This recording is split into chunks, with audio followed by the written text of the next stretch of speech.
নিঃস্ব অবস্থায় কি দোয়া করতে পারেন একজন মানুষ, এই দোয়াটা শিখে নেন, ইনশাআল্লাহ আপনার জীবনের সমস্ত সংকট কেটে যাবে। আমি নিজে ওই দোয়াটা বেশি বেশি করার চেষ্টা করি।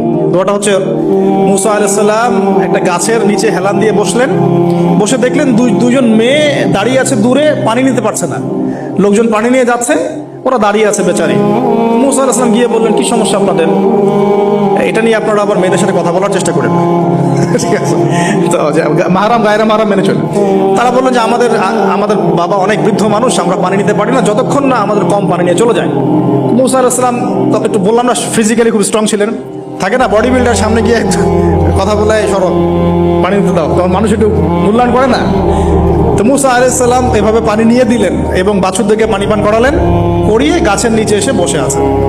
বসে বসে তিনি দোয়া করছেন, এই যে দোয়াটা তিনি দোয়া করছেন, রব্বি, একটা নেক কাজ করলেন, নেক কাজ করলেন না, মানুষের উপকার করলেন, নেক কাজ করে এসে গাছের নিচে বসে দোয়া করছেন, আল্লাহ এখানে তো আমার খাবার পানি বাসস্থান কিছুই নাই, আমি কি করব?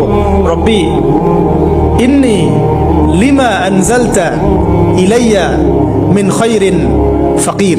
অর্থ হচ্ছে, হে আল্লাহ, তুমি তোমার পক্ষ থেকে আমার উপরে যে নেয়ামতগুলো দিবে, আমি এর জন্য ফকির হয়ে বসে আছি।